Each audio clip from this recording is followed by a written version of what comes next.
నమస్తే. ఇన్నాళ్ళు నన్ను సపోర్ట్ చేస్తూ, ఎంకరేజ్ చేస్తూ మీ ప్రేమని నాకు అందిస్తున్న ప్రతి ఒక్కరికి కృతజ్ఞతలు. అలాగే ఈ వీడియో కూడా ఖచ్చితంగా మీకు ఉపయోగపడుతుంది. లైక్, షేర్ అండ్ సబ్స్క్రైబ్ చేసి మీ సపోర్ట్‌ని నాకు అందించండి. అలాగే ఈ వీడియో పట్ల మీకున్న అభిప్రాయాన్ని కామెంట్ సెక్షన్‌లో కామెంట్ చేసి తెలియజేయండి. ఇప్పుడు వీడియోని చూద్దాం. నమస్తే, వెల్కమ్ టు అవర్ ఛానల్. నేను పద్మిని. ప్రస్తుతం పాటు ప్రముఖ ఆధ్యాత్మికవేత్త, astrologer, life coach doctor Sudha గారు మనతో పాటు ఉన్నారు. మాట్లాడదాం. నమస్కారం అండి. నమస్కారం. సుధా గారు, కుజ స్తంభన జరగబోతోంది అనేది వింటూ ఉన్నాం. అవును. ఏంటండి కుజ స్తంభన? ఎప్పుడెప్పుడు జరుగుతోంది? కుజ స్తంభన జరగడం వల్ల ఏమిటి దానివల్ల రిజల్ట్స్ ఏమైనా, ఇంపాక్ట్స్ ఏమైనా ఉంటాయా ద్వాదశ రాశుల వాళ్ళకి అనేది? ఎందుకంటే కుజుడు ప్లే చేసే రోల్ చాలా పోర్ట్ఫోలియోస్ ఉన్నాయని చెప్పుకోవచ్చు ఆయనకి. సో మరి ఆయన స్తంభన అంటే ఆబ్వియస్ గా అక్కడ నిలిచిపోయాడు, ఆగిపోవటం అనేది అర్థమవుతోంది. మరి అసలు వివరంగా చెప్పండి సుధ గారు, ఏమిటి కుజ స్తంభన అంటే? జనరల్ గా స్తంభన అంటే అన్ని ఆగిపోవడం అనేది అందరికీ తెలిసిన ఒక విషయం. బట్ ఇక్కడ ఏంటంటే స్తంభించడం అనేది మనం అస్ట్రాలజికల్ గా చూసుకున్నామంటే, ఒకసారి ఒక చూపు వేసామంటే దాని మీద, అన్లెస్ అంటే కంబస్ట్ అంటాం. అంటే ఏంటి, సన్ కి దగ్గర అయినప్పుడు కంబస్ట్ అవుతుంది. అంటే ఏంటి, ఏమి చేయలేడు. కంబస్ట్ అయినప్పుడు ఏంటి, ఆయన పవర్స్ ని కోల్పోతాడా? అదే పవర్స్ కోల్పోవడం అంటే ఇంకోళ్ళకి పవర్ ఇవ్వడం అనేది లెక్క. కోల్పోవడం అనేది పక్కన పెడదాం, కాసేపు ఇంకోళ్ళకి పవర్ ఇస్తారు. అంటే 2-3 గ్రహాలు కలిసినప్పుడు మనం యోగాల కింద కూడా అవే మాట్లాడుకుంటాం. ఎందుకంటే 9 గ్రహాలే ఉన్నాయి, 12 ద్వాదశ రాశులే ఉన్నాయి. అలాగే మనం చూసాము అంటే ఇంకోటి దీంట్లో ఏంటంటే పార్ట్ ఏంటంటే నీచపడడం అనేది చెప్పుకుంటాం. ఎప్పుడు స్తంభిస్తారు?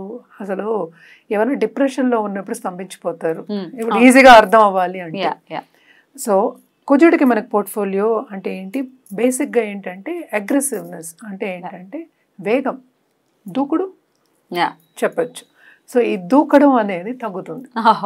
మంచిదే కదా. అయితే అంటే అన్నిటికీ కుదరదు అది. కరెక్ట్. అన్నిటికీ ఒకటే మాట్లాడుకోకూడదు కదా.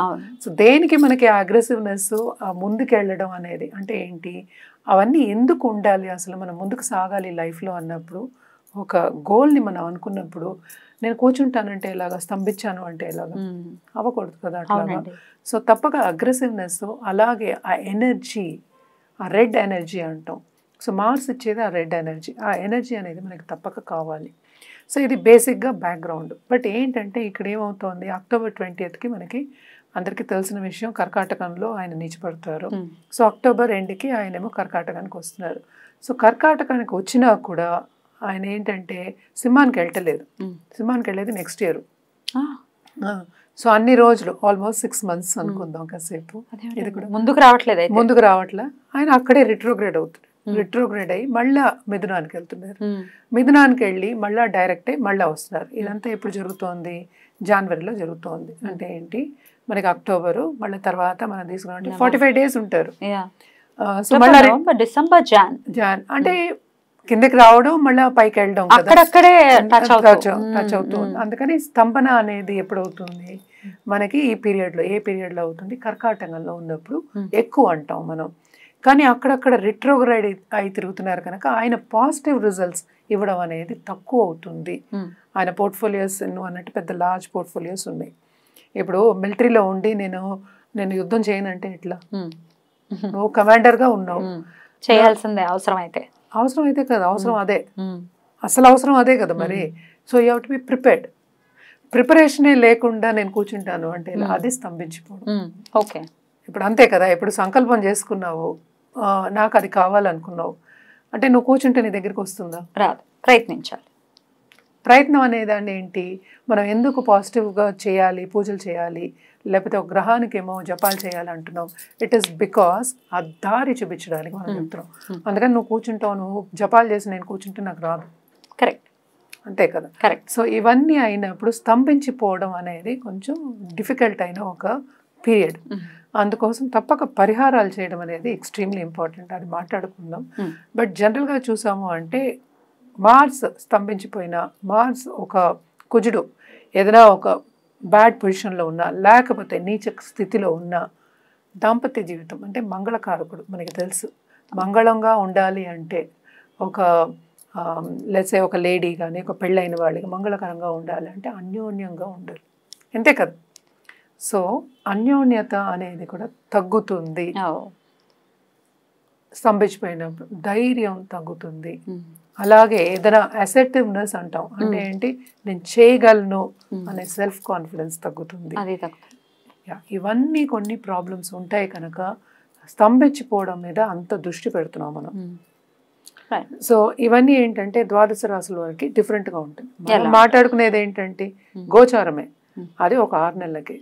అది ఎలాగా రిఫ్లెక్ట్ అవుతుంది మీ జాతకం పైన అనేది వ్యక్తిగత జాతకం మీద ఆధారపడాలి, అంటే పరిశీలించుకోవాలి అది. బట్ దెన్ అసలు ఇన్ జనరల్ గా మాట్లాడుకుంటే ద్వాదశ రాశుల వాళ్ళకి స్తంభన ఎటువంటి రిజల్ట్స్ ఇస్తుంది అనుకోవచ్చు? అదే నేను చెప్పినట్టు కొంతమందికి అంత బాగుండదు, ఎస్పెషల్లీ మకర రాశి వాళ్ళకి మకరానికి బాగుండదు, అంత బాగుండదు.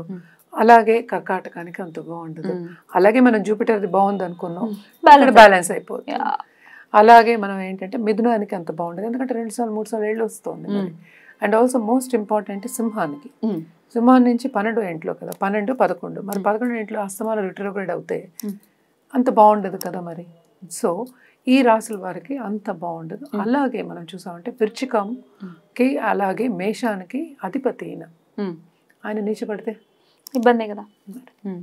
సో క్వశ్చన్ ఏం లేదు అందులో, మనం అనుకోవడానికి బాగుంటుంది అనుకోవడానికి క్వశ్చన్ లేదు అక్కడ. సో ఈ రాశుల వారికి అందుకనే అస్సలు బాగుండదని చెప్పడం మిశ్రమంగా ఉంటుంది అని వదిలేస్తాం, ఎందుకంటే అలాగే వ్యక్తిగత జాతకం మీద ఆధారపడి ఉంటుంది ఇవన్నీ. ఇవి మనం గోచారం చెప్పుకుంటున్నాం. మిగిలిన రాశులు అండి ఈ వృషభం నుంచి చూసుకుంటే వృషభానికి పర్వాలేదు బానే ఉంటుంది. 12లో ఏమో మనకి మిథునం మళ్ళా కర్కాటకమే కనుక. సో కొంతమంది స్టూడెంట్స్ కానీ చదువు కానీ, కొంతమంది పెద్దవాళ్ళ ఇంట్లో ఉన్న వాళ్ళకి కొన్ని ఇబ్బందులు, హెల్త్ ఇబ్బందులు రావడం కానీ ఇలాంటివి జరిగే ఛాన్సెస్ ఎక్కువ ఉన్నాయన్నమాట. ఎందుకంటే మార్స్ మీద అంత కాన్సన్ట్రేషన్ లేదు కనుక.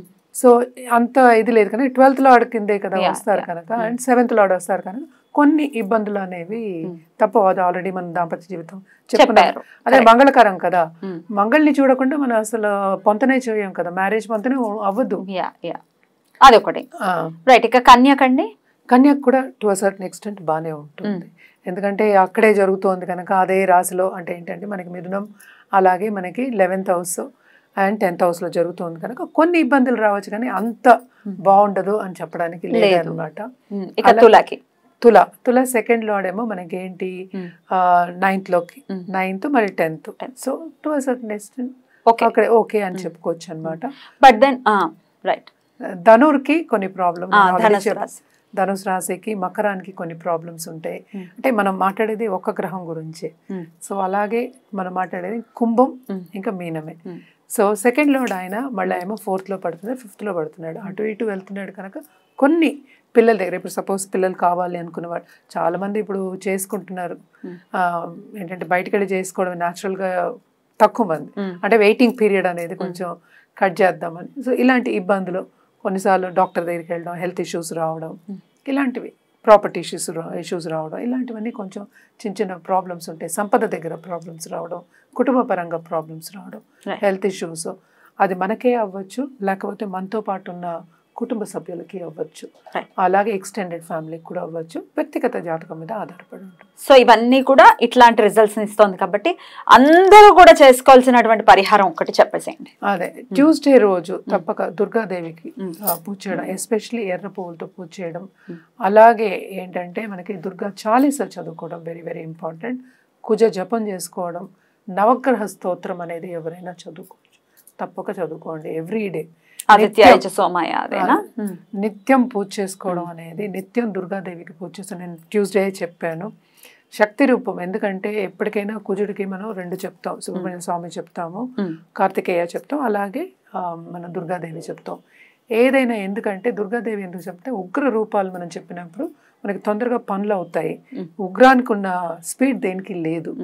సో ఆ స్పీడ్ కావాలి కనుక మనం దుర్గాదేవిని ఫస్ట్ శక్తి రూపడి ఉంది.